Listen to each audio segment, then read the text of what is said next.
Hi, everybody. It's Eric Richards again with Eric's Interviews 25th Anniversary Edition. I am here on this October day with some very special guests, Tina Burks and Cathy Langham, and we'll get into their significance in the history of cancer support community here in a few minutes. But wanted to say hi to you both today. Thanks for joining me and talking about cancer support community and the impact that we've had the last 25 years. And most importantly, we want to thank you for all that you've done to allow us to be here and ensure no one faces cancer alone and in Indiana. So Tina, Cathy, thanks for being here. Eric, thank you for having us. This is exciting. I can't believe how the time has flown, I should say. You know, when Tina and I were starting on this capital campaign and the cancer support community was off Keystone and those small offices. You guys have come a long way. Congrats. Thanks so much. Absolutely. And Eric, for me, thank you for having us as well. Cathy, always great to see you. Great partners and teamwork. And man, all the way from the wellness community and a small little parking lot area over by Keystone Crossing, and what you have now and future that you have is incredible. So congrats to you. 25th anniversary. Wow. It's hard to believe. Yeah. Thank you so much. I appreciate you both again being here.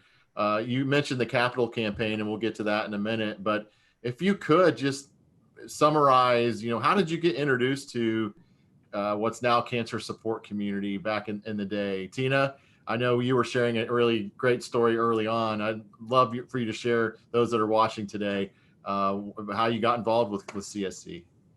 It's amazing. People think it's my nursing background and getting involved with the cancer support community, but it really wasn't. I was at a workout facility and I had a trainer, and I said, my goal is to run a marathon. And he happened to know the wellness community at that time and said, oh my gosh, there's a charity, and if you raise some money, you can go to Hawaii and run a marathon.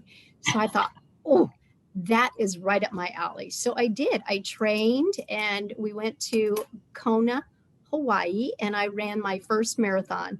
And I was sharing earlier, I said, I was reminiscing and going through my drawers the other day, just rearranging. And I came about my shirt that I ran in Hawaii for the wellness community, now known as the cancer support community. And so I raised $20,000. And next thing I know, the director at that time, James Giesler, and Cathy, your brother, John Langham, asked me to lunch and said, would you consider joining our board? And I really didn't know much about the wellness community at that time. And I just really integrated myself into it to learn that what a special place the wellness community is now and was, and all the support that they give to cancer. And it became a passion of mine. So that's a fantastic story. What was it like running in Hawaii, versus Indiana, as an example? Oh my gosh, like none other. The goal was to finish, obviously. And the crazy thing is, it was so hot. And I think it was on the 20th mile that I became very dehydrated. And in nursing themes, you have what they call uremia, and you see the salt just forming on your extremities, and you have all your go-go juice. And you just try to make it to the end. And then they're spraying you with water at the very end when you're getting across the finish line. And there was one little fun thing at the very end. I said, oh my gosh, at the very end, you're chiming and you're happy. And I thought that they were giving massages at the end. And they said, oh, no, that's everybody on IVs trying to hydrate them to get them back to normal again. But it was brutal, but I did it and made it. And so did many others, just for the cause. Well, congratulations on that. That's a huge feat. I know.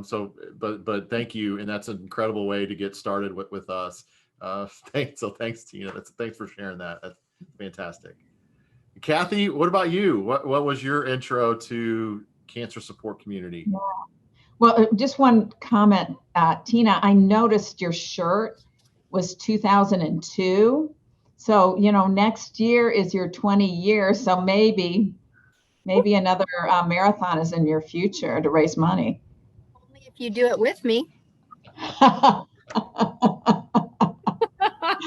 Okay, it's a goal. Maybe we change that to marathon golf. Okay. But anyway, Eric, I knew Karen Lytle. So Karen and Ben Lytle were friends of ours.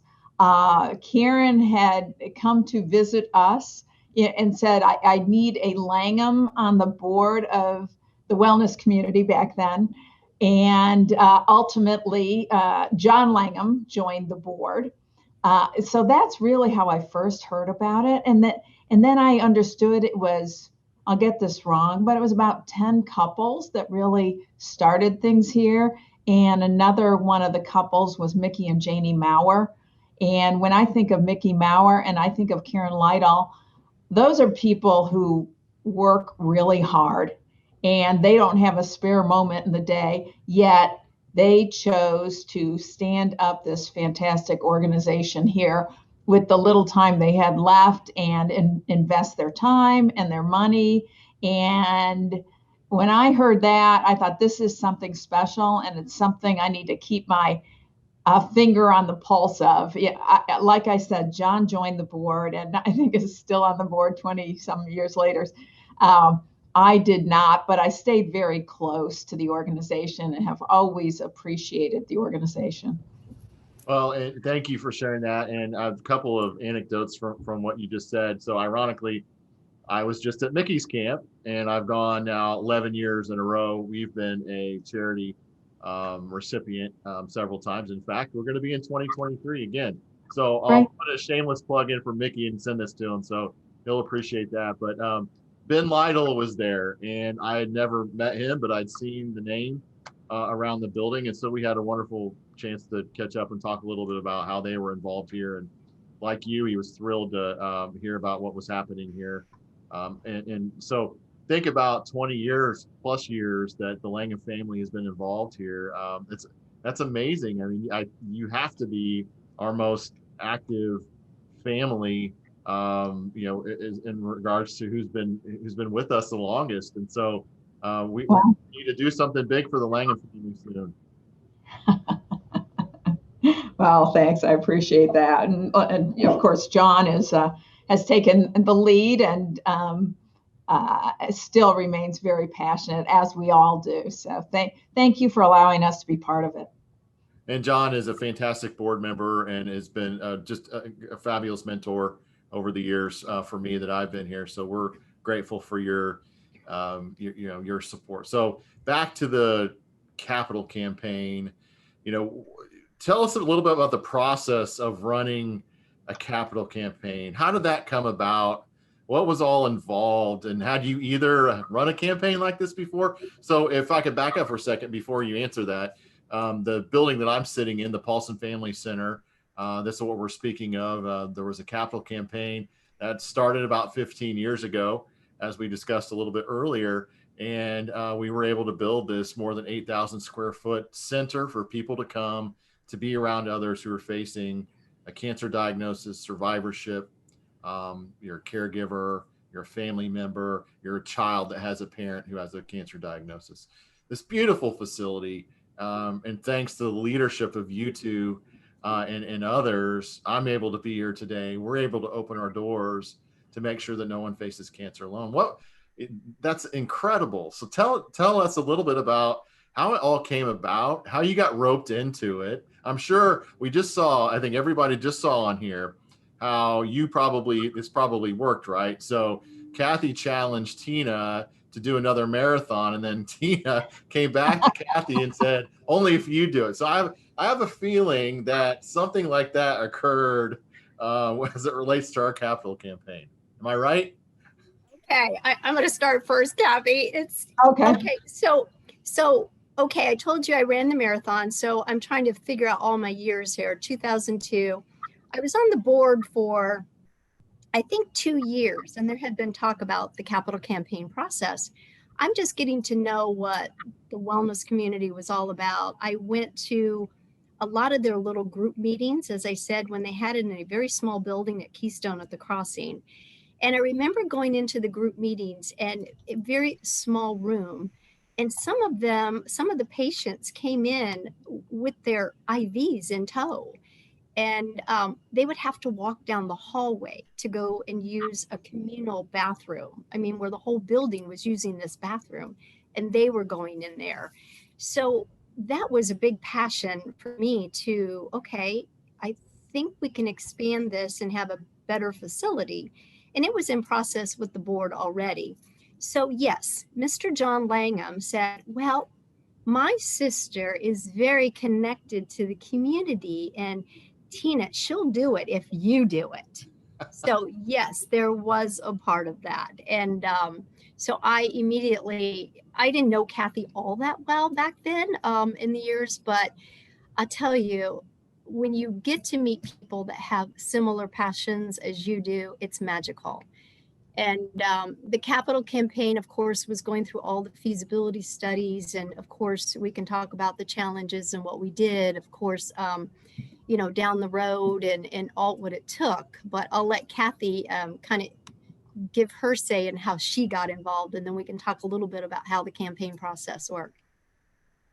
Yeah, thanks, Tina. And I do think when you get a couple of type A personalities together that are competitive, that wonderful things happen. So that certainly was part of it.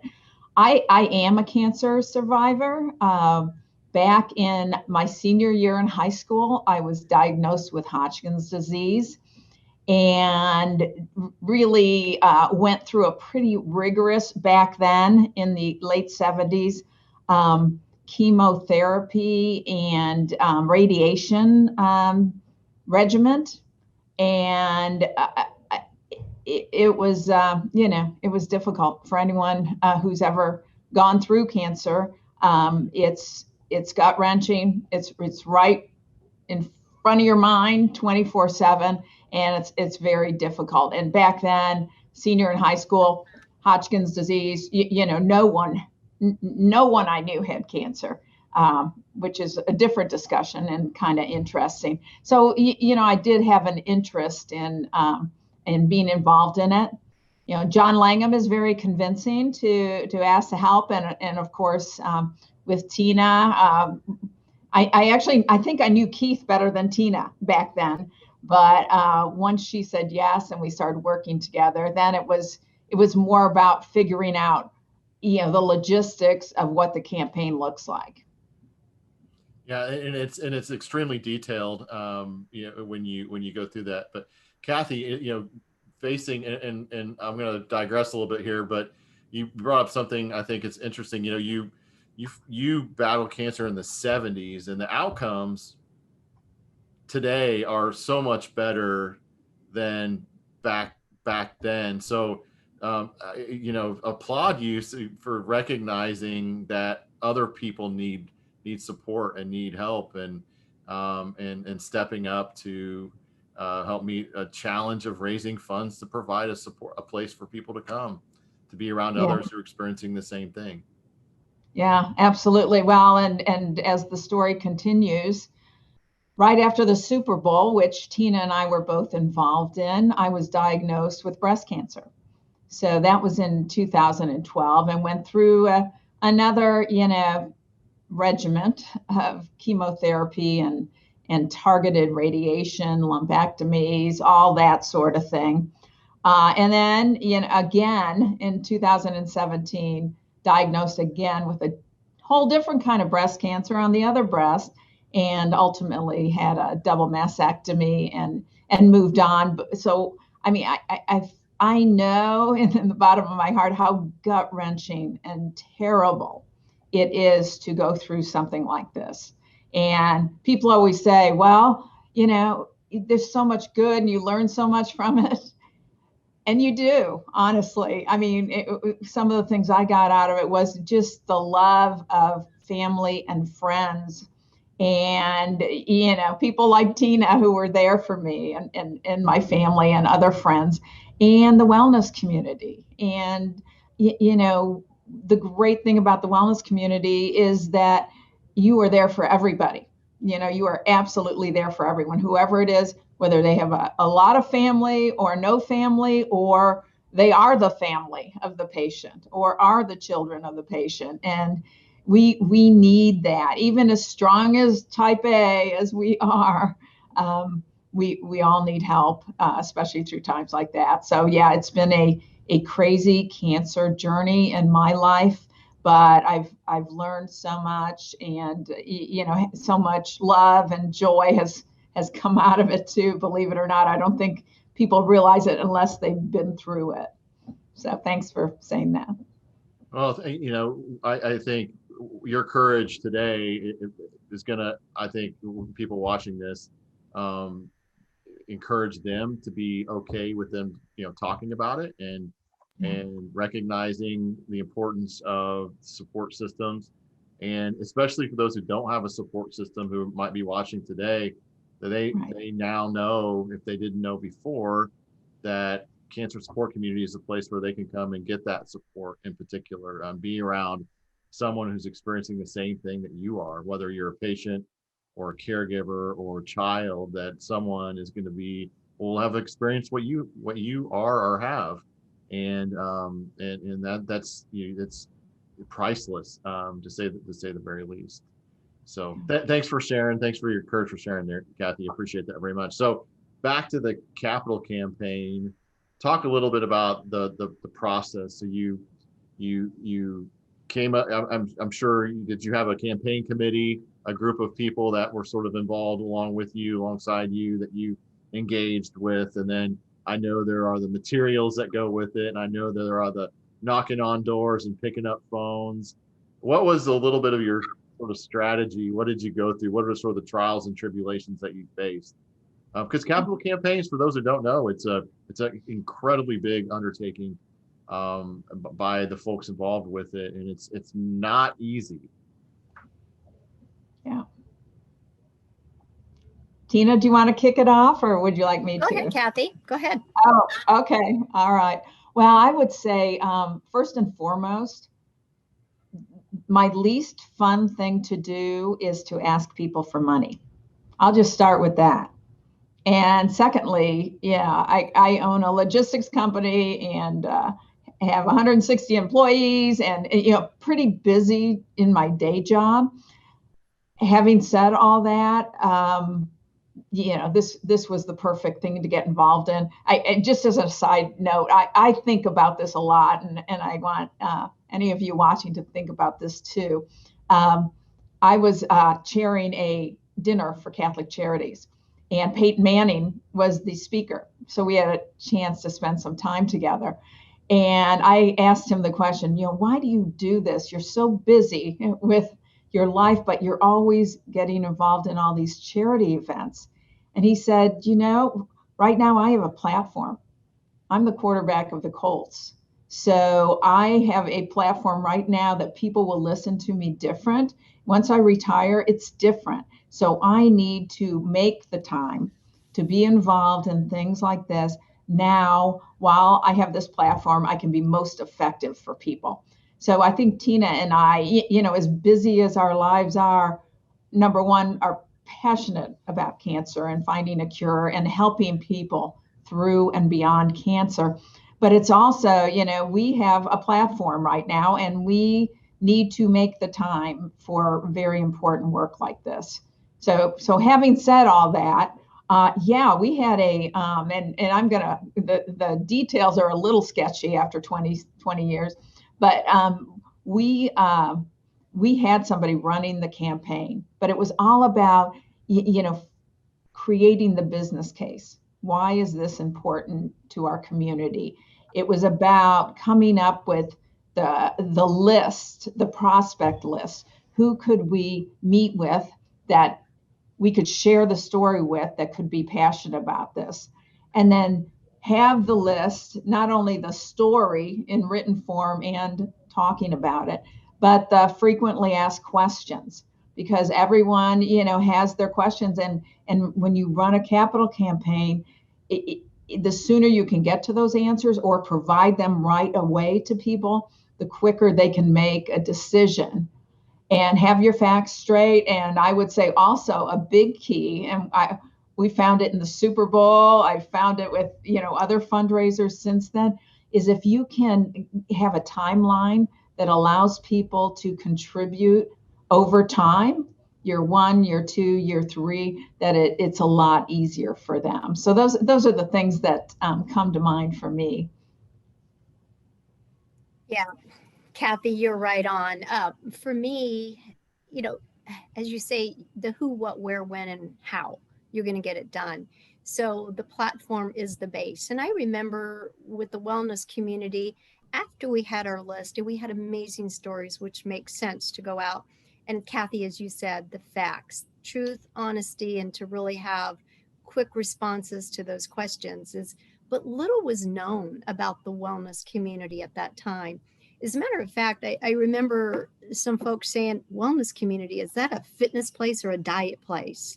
And so that was a small hurdle at times with your people to convince them, no, it's a story, and to really share the mission, the passion of what we were attempting to accomplish. And as Cathy said, within the campaign, you really have to have your ultimate goals in mind. As we all do the feasibility studies before, will it work? What is your platform? And stories tell really the whole gist of things. And then you surround yourself, as Cathy said, we did have someone who ran the campaign, but you have to have a true passionate team behind you that's supportive. They support the mission, the passion, and their teammates. And it's all a we team togetherness that makes a successful campaign, in my opinion. And I think that that's what we did for the cancer support community. We just had a great unit that made it happen. I'm sure it was.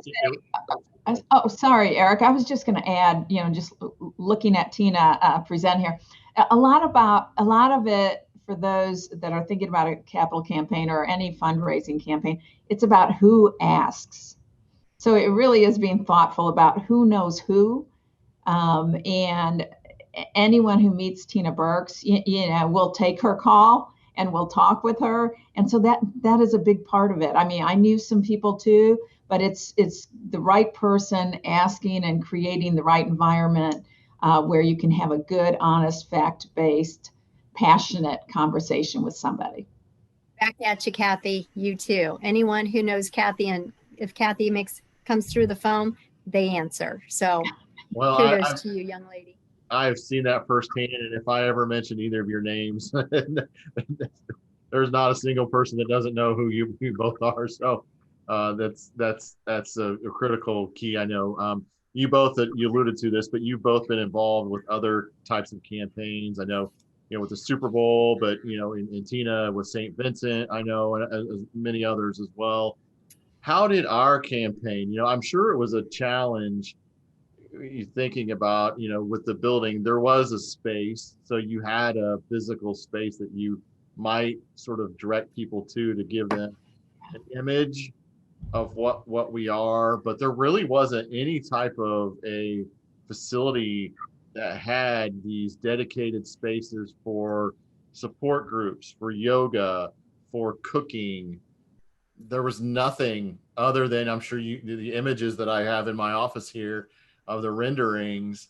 Was it conceptually difficult to sell to people, and was it different than other sort of fundraisers that you've been part of? What can you expand on that a little bit? I'll share a thought or two, and then Tina will share some stuff too. I think I was vice chair of the Super Bowl in 2012, and really what that role meant was I was in charge of raising, what was it, $25 million to bring the game to Indianapolis. And I will say, if you ever want to get in front of a CEO in the state of Indiana, or probably anywhere, if you mention the word Super Bowl, you can go see them. Everyone was so excited. So that was it's a tad different, right? The Super Bowl versus capital campaign for the wellness community. But I will say that the similarities were, we we couldn't give them anything. I mean, we were asking for millions of dollars from large organizations, all private funding. This was not state funding. It wasn't anything like that. Private funding, and we couldn't give them one ticket to anything. So, what the wellness community fundraiser taught me that I used again for the Super Bowl was that, people have to buy into the story and who you are and be passionate about it. And again, being honest about, hey, I can't show you anything today except a rendering. I can't offer you one ticket or one party, invitation or anything. Having said that, this is great for the community and this is great for people. And by God, they agreed, so I think that was a similarity. Other similarities, I think we learned a lot about, the perfunctory, have your list of questions ready, follow up. It's like anything in life. And so many of us get every week, opportunities to donate to things and get it, be part of campaigns. I, right or wrong, I kind of move them to the side of my desk unless it's something I want to react to immediately. And if people don't follow up with me, that check may or may not get written. And so one thing I think is that we learned through the cancer support community I've used since is that follow up. And then one thing, I think we did well with the cancer support community is we celebrated at the end. We had a big open house and we invited all these people and they could see, what their investment went to. And they, the wellness community also did a great job staying in communication with people and making sure they understood what was happening and how their dollars were being spent. All those things are just critical. And as Cathy said, she was vice chair and raised, I think it was up to $32 million that we ended up with corporate and personal gifting to the Super Bowl that was so successful in 2012. And I actually became staff member, and my job was I was charged with the stewardship of these donations and keeping the visions and the local activities in mind so these donors would keep and stay engaged, which was not hard to do because it was a Super Bowl in Indianapolis. So it was fantastic.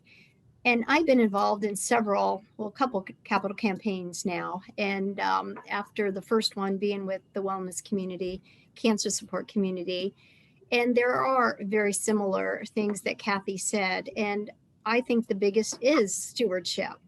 If you're out there with your follow-ups and people give your donations, that person is as important if they give $1,000 or $1 million plus. Every person has their individual givings with the campaign. And if you stay involved with them and engaged with them and know that their dollars go a long way for what their cause and support is, I think that's what made it so successful. And that's what continues to make capital campaigns so successful. And back in the day, I think it was a little easier for bricks and mortars. And today, it needs to have more creativity and specificity with what the cause is, what the details, whether it's like you had mentioned earlier, I think, Eric, the massage is so important for a cancer support person and how you need to expand those services within the cancer support community. So I think when you think of those specific things, I think that goes a long way in raising dollars for a cause or campaign.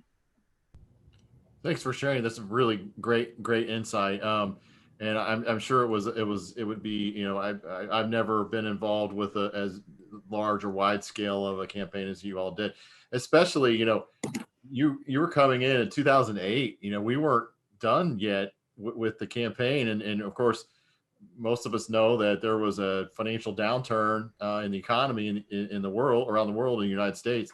And I'm sure that did not help your efforts to meet goals. Did that have any really profound effect? Did you find, I don't think I've ever asked that question with either of you or anyone that was involved at that time. I would say absolutely it did. I mean, 2008 was a difficult year business-wise for everybody with the economy. So we did have to push a little harder. And one thing I forgot to say about a bricks and mortar investment is we did have opportunities to some naming rights and things like that on part of the building. I think that was important to people, whether it was a plaque or, I will say, we lost my mom to cancer many years ago. So we made an investment to pay specifically for the kitchen. I think it's still called Rose's Kitchen. Rose Kitchen. But I think it was being creative and, continuing to move forward, not saying, there's a downturn, the economy's a problem, there's a pandemic, whatever is going on, but to stay the course and finish out the campaign. Yeah, I walk around the building on occasion. I think Wayne DeVite has plaques for every one of his kids around. Janie Bowers' mom was honored on the front patio. I think you with the Rose Kitchen. Tina, I know you have a plaque around here somewhere, but they did a great job. You all did a great job of sort of identifying those different opportunities.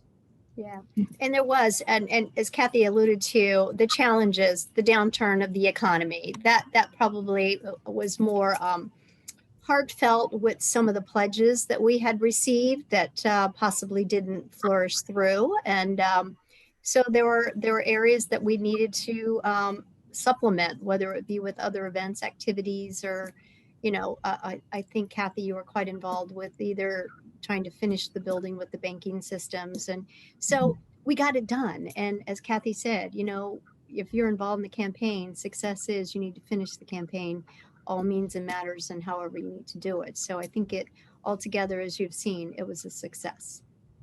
Well, we know that even through a tumultuous time that you and others who were so gracious with their time and their treasure made it happen. And I'm sitting here today, some 12, 13 years, 14 years later, since we opened the doors, and thriving and flourishing thanks to your support back then and your continued support over the years. And every year you both are just fantastic, and cannot tell you how much and how grateful we are for what you've done for what was then the wellness community and now cancer support community. I'll let you in on a little sneak peek here.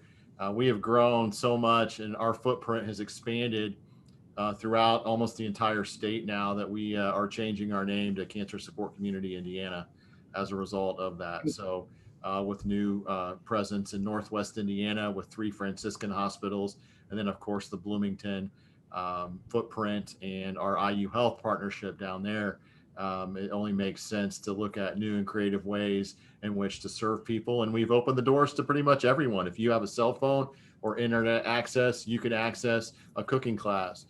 You can sign up and be part of a support group. You can attend an educational session. You can even get supplies, art supplies, to do an art class with our fine instructors from the comfort of your home. So that really opens up the window to everyone to be able to serve. So we want to say thank you for all that you continue to do and what you did in particular around the Capitol campaign. So let's finish up with one last question. As we've talked about already, 25 years of ensuring that no one faces cancer alone. What do each of you wish for cancer support community over the next 25 years? If you could say something, a wish list, what would that be? I would say, and I appreciate the question. My first answer would be that we find ways to continue to grow the organization and serve more people. But then as I reflect for another 10 seconds, I think, boy, wouldn't it be great that if we didn't need this organization, if we could find a cure for cancer, so people would not have to go through this, journey. But having said that, I think it is that we continue to grow, we continue to serve more people, continue to find ways, like Tina said, virtually or in person, to have people get how amazing they are, and they are not alone, and we're going to get through this together. Awesome, Cathy. Wow, happy anniversary, 25 years. It's a long jump, 25 years in the future. I echo Cathy. Continue to do the great work you do.